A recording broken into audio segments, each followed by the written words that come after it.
शेख हसीना को फांसी देने की मांग और कोर्स ऑफ रिवॉल्यूशन कार्यक्रम के दौरान जमकर नारेबाजी की। बांग्लादेश की यूनुस सरकार की भारत सरकार से मांग, नोट में लिखा शेख हसीना को वापस बांग्लादेश भेजे भारत। इजरायली जासूस एजेंसी के दो रिटायर्ड अधिकारियों का इंटरव्यू सामने आया। बातचीत में हिजबुल्लाह आतंकवादियों के खिलाफ विस्फोटक इलेक्ट्रॉनिक उपकरणों का इस्तेमाल की बात आई सामने। युद्ध के संकट के बीच बेथलहम के मैंगल स्क्वायर में नहीं दिख रही क्रिसमस की रौनक। गाजा में युद्ध के बीच ये दूसरा क्रिसमस। भ्रष्टाचार के मामले में चल रहे मुकदमे को लेकर कोर्ट पहुंचे नेतन्याहू। तेल अवीव की अदालत में गवाही देने के लिए नेतन्याहू पहुंचे। सीरिया के राष्ट्रपति असद के देश छोड़ने के बाद भी नहीं बदले हालात। सीरियाई लोगों के सामने भविष्य की चिंता, बुनियादी जरूरतों के लिए लड़ाई लड़ रहे हैं।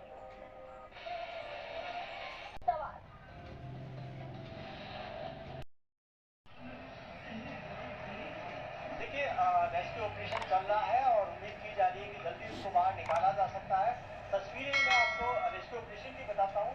आप देखिए कि ये जो सामने आपको जो नजर आ रहा है, यहाँ पर जो बोरवेल है, ये बोरवेल, ये जो पाइप डाले जा रहे हैं, ये 10-10 फीट के पाइप है, 16 ऐसे पाइप है, यानी 160 फीट नीचे है। तो 160, इसके नीचे एक एल टाइप का उपकरण है, वो डाला जा रहा है। सामने सीसीटीवी के लिए, सर्विलेंस के लिए लगा हुआ है। आप देखिए कि उसमें देखा जा रहा है, क्योंकि ये इसी सीसीटीवी कैमरे के जरिए नजर रखी जा रही है ऑपरेशन पे कि बच्ची कहाँ है। और तीसरा यहाँ पर एक ये ऑक्सीजन लगातार दी जा रही है।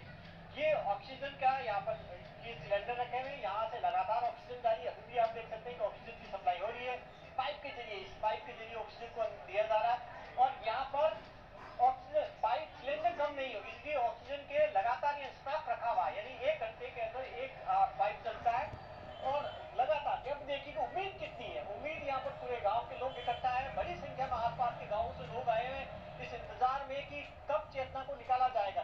पीछे देखिए तस्वीरों में चेतना की माँ बेटी, उनके परिवार के लोग बैठे हुए हैं। वो लगातार हम देख रहे हैं, जब से कल रात से यहीं पर बैठी हुई है, इंतजार कर रही है कि कब उसकी बेटी को निकाला जाएगा। उसके साथ में पूरा परिवार है और माँ से हमने बात की थी सुबह, तब वो काफी वो रखी थी। मौके पर मौजूद है, बार बार ये तस्वीरें सामने आती है। हर किसी की जिंदगी इतनी खुशकिस्मत नहीं रह पाती है। हाल ही में हमने एक और केस ऐसा देखा था, दर्दनाक तस्वीर देखी थी। अगर वहां लोगों से आप बातचीत कर सके, क्या मालूम नहीं था इस तरह से बोरवेल यहाँ पर इतने फीट गहरा खुला हुआ है, इसमें किसी तरह से बैरिकेड लगा दिया जाता, कोई संकेत लगा दिया जाता ताकि चेतना जैसी मासूम बच्ची को इस वक्त अपनी जिंदगी के लिए वहां तड़पना ना पड़ रहा होता। बातचीत क्या हो सकती है लोगों से आपकी?